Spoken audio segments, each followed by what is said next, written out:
Okay nga rin mga kaibigan, good morning, good morning. Shout out po sa mga nagpapagawa ng bahay, mga kaibigan. Oh. Hindi po ba dito tapos na, nakaiskuha lang ganyan. Nakaiskuha lang ganyan, nakaiskuha lang ganyan.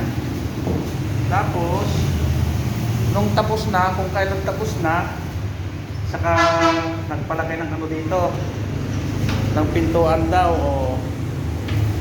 Ayan. Kaya pinago ko ito, guys, kahapon. Na-imbes na tapos na, ay hindi pa matapos-tapos. Kasi pinabago ng may-ari. Kaya, sorry. Kaya hindi po tayo masisisi na manggagawa dahil sila po ang laging masusunod ang may-ari. Wala tayong magagawa. Sabagay, tuloy naman ang sahod. Pag-arawan.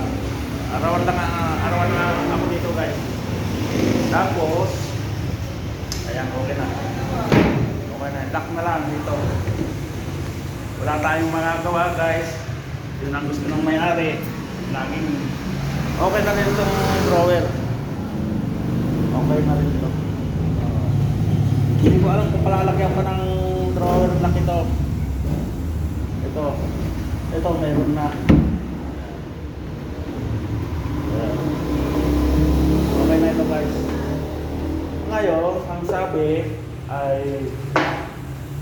mamasilyan ko lang ito. Ito ay hindi na, guys.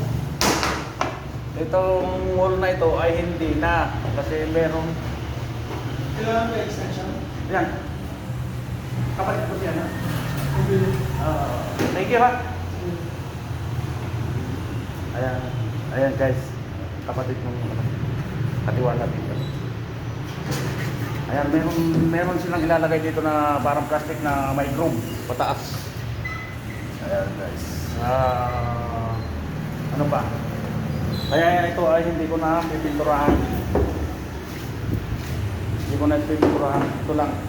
Masilya lang guys. Ito, masilya. Kasi meron pa yata silang ilalagay dito na design. Ibang pintura parang may ano siya ganyan. Okay nga raw, guys. Umpisa na ang pagmamasilya.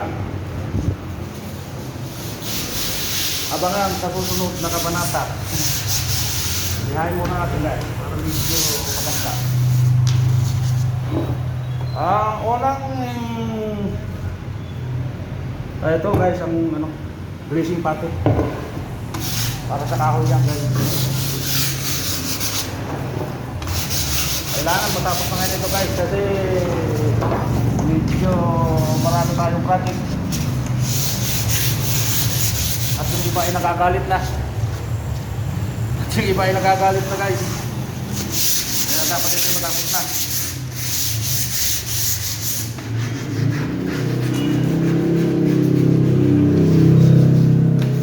Okay guys, hanggang dito na lang, guys. Thank you for watching.